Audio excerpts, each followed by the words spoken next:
you're obviously well known for the grudges that you've had with James DeGale and with Carl Froch. You haven't always been seen as the good guy, but the public sentiment with your retirement has been almost wholly positive, I believe.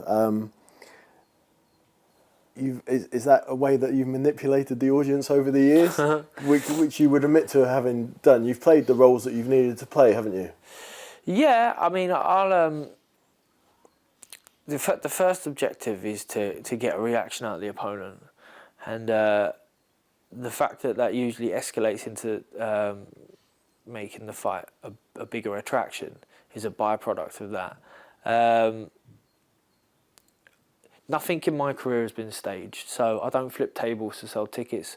I don't text my opponent, before we get there and say, right, you push me first, and then I'll push you second, and which does go on. For every rivalry I've ever had, Texas. yeah, every rivalry that I've had has been authentic, legit. Yeah, to the point where even Eubank was trying to fabricate a rivalry as such, and there was a premise for it because we'd done so much sparring before, and he had the momentum, and I know how to engage, but didn't really need to do that because I don't actually dislike Eubank. I think he's all right. He's not my cup of tea, but he's all right. I originally thought the same about Froch until he just set upon me. So now I don't like him, but that's kind of fine for a lot of like maybe the older generation as well, the boxing fans. They really want you to hate each other before, but kiss and cuddle after, and that does happen. Like usually happens when people retire. So maybe that'll be my next stop because you sort of soften, you let your guard down a bit. But I mean, I remember at the time thinking that I'm behaving exactly the same as I did in the build-up for the James DeGale fight as I did for the Carl Froch fight. I thought, if he's going to talk nonsense because he's so arrogant, I'm going to pull him on his rubbish, I did that with DeGale and I was a hero. And I did it with Froch and people were outraged. They were livid. And for a while I couldn't understand it. And then it almost gave me the So I was like, right, well, I don't care about your opinions anyway. Let's get stuck in. And then... probably one of the proudest moments for like my mum and dad was getting booed on the way in for Carl Froch and then getting cheered on the way out. I see it a different way, but that's the nature of boxing, which I realise. Talk to the media guys and they say we get more hits on the boxing websites than we do on the football and any other sport. It's because it's a sport perpetuated by opinion, by and everyone's got such a drastic opinion. They're so passionate about it.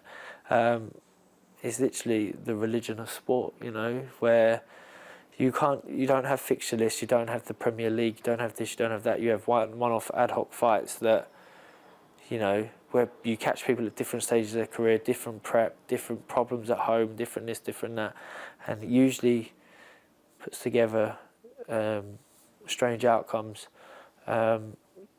But we're also allowed to indulge our personalities, So there's no. So how you get media training? No, no boxer gets media training. That's why you get such good sound bites out of fighters, because some of them just ain't got a clue and they let their mouth go and they shoot from the hip and no one ever pulls them on it because the promoter's always there to engage it and encourage it, because you'll get better traction, better more diverse opinions, which equals more ticket sales, more pay-per-view buys, and bigger fights. So that's the wonderful thing about boxing. But also, for me, it was a real pleasure, a real joy, a real fascinating aspect of fighting. Was that if I was going to box someone from the UK and I knew a little bit about him, and if I could wind him up a bit, and then we see how far we can push this and poke this and see where we go with it, and the bigger the reaction I got, the more I had to play with and the more I'd go back at them. So, even down to like, I announced my retirement and everyone's being nice to me. and it's eating Cole Froch up inside, where he's had to, I've got Andre Ward coming to my rescue on Twitter saying, mate, you're 40 years old, get a grip, you're bitter, what's wrong with you? So, Yeah, because Carl put out there were two things, weren't there? There was one statement where he said he was satisfied that he'd sort of ironed you out, I think was his quote at Wembley, but then he went and sort of did a public turn in sentiment, didn't he, and tweeted something saying that someone put something out from Froch's Twitter account that said, only fighters understands the intense rivalries, and I've got respect for him, and good luck champ and that. So that one tweet got a lot of traction for people that want to hear it. They ignored the 40 other tweets where he's going back and forth with Andre Ward and what he said previously about me and what just he probably on Froch, two very different fights you had with him, two defeats. The first one could have obviously been very different. Which defeat hurt the most? The rematch, without doubt. If I'm honest, the first one, I don't like to analyse it too much because it probably will give me the For years and years to come. It probably took me years to get over that, for the fact that it halted that momentum, and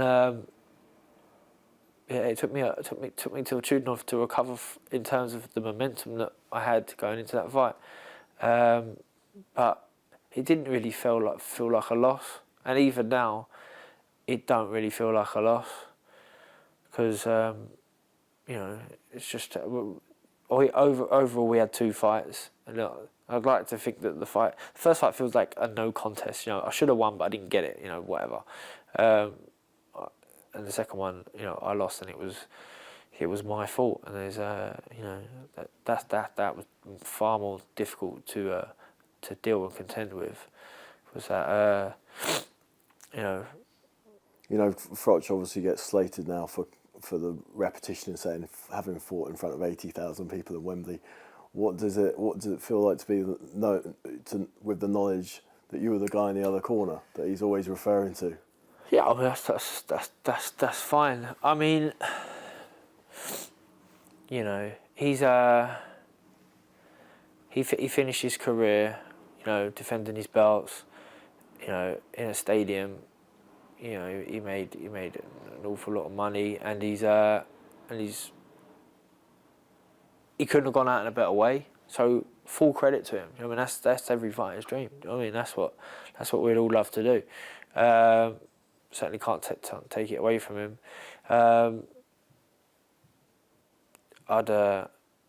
I'd like to bring it up every now and again if I'd won that night, but it's each their own. It's all maybe even with his comic delivery that whether he gets a bit of stick for it or not. But he should be proud of that. He definitely should be proud of that, because I tortured him in the first fight. Well, I battered him in the first fight, and I tortured him in the build up for the second fight, and he well and truly shut me up. So by that point in the build up to the second fight, this was a freight train that I'd sort of set on motion that was gaining speed, and I couldn't control it anymore. And I was enjoying it. I was slip and sliding and trying to bat away every obstacle and problem and person that was sort of trying to stand in my way, and there was plenty of them. So I needed to really just be on the song that night for the fight, and I think it certainly wasn't my best performance. It definitely wasn't the right fight, the right way to fight. But again, I can't turn around and say, I regret it, because it was the fact that I managed to make history in the build-up with a dance partner, with Froch, with the help of Matchroom and the profile from Sky. Everyone plays their part, but that allowed me to stay in a relatively strong position after back-to-back losses to go into my next fight in a world title eliminator. So that's how sad, but that's how boxing works. If you're a name, you generate money and you're interested and you can fight, then you'll stay in the game. You'll stay in the game. You'll have the opportunities. Yeah.